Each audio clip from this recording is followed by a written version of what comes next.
आप बैठे हैं, किस पीढ़ी में बैठे हैं आप सोचिए। हमारे दादा परदादा कहाँ चले गए, कहाँ चले गए? कुंटलों अनाज खा गए इसी शरीर से, वो अनाज कहाँ है? ये कोठी गल गई है ना, सब मामला खत्म हो गया, लेकिन आदमी पता नहीं, उनकी निशानी है पर वो आदमी नहीं। मैं बहुत पहले मैं एक सज्जन के यहाँ वेस्ट यूपी बिजनौर में गया था, तो आपको अपना बताता हूँ। तो एक हुक्का जानते ना, हुक्का रखा था और उसमें चांदी के तार लगे थे, पीतल, बड़ा पुराना हुक्का बनाया था साधु जी। तो वो मुस्लिम थे और हमसे बोले, साहब ये जो है हुक्का हमारी 5 पीढ़ी का है। तो हम कहा अरे वाह। और बोले अच्छा हुक्का बड़ी अजीब बात है, वो हुक्का पीछे कमरा में रहता था और वो आगे कमरे तक करीब करीब 20 मीटर तक उसमें डोरी थी और वहाँ से पीते थे। तो बोले हमारे परदादा पीते थे, फिर उनके दादा पीते थे, वो दादा पीते थे, वो दादा पीते थे। अब देखिए बहुत बड़ी बात है, सुनिएगा ध्यान से। तो बोले 4 पीढ़ी से पी रहे हैं। और तो हमने कहा आप भी पीते हो? तो बोले हाँ हम भी पीते हैं।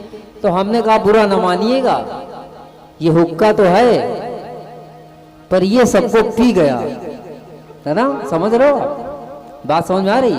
यानी हुक्का को किसी ने नहीं पिया, हुक्का ही सबको पी गया। हुक्का है, हुक्का पीने वाले गायब हैं। इसी तरह ये जो शरीर के अंदर जीवात्मा बैठी है ना, ये कितने शरीर खा गई कुछ पता है?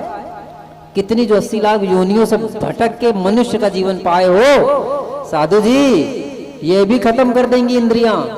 यहाँ कोई रोकने टोकने वाला नहीं है, कोई नहीं कहेगा कि भैया अपने आप को कंट्रोल करो।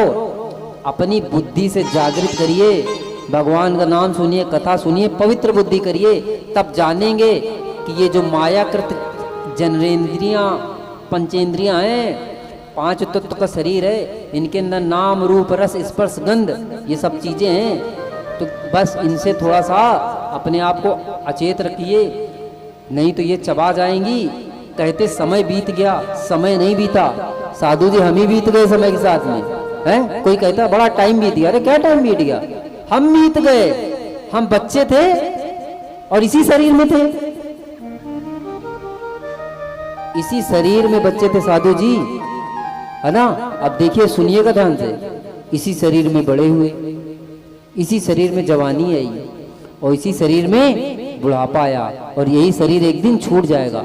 पर इस यात्रा में कभी सोचिए, मनन करिए, क्या हम शरीर हैं?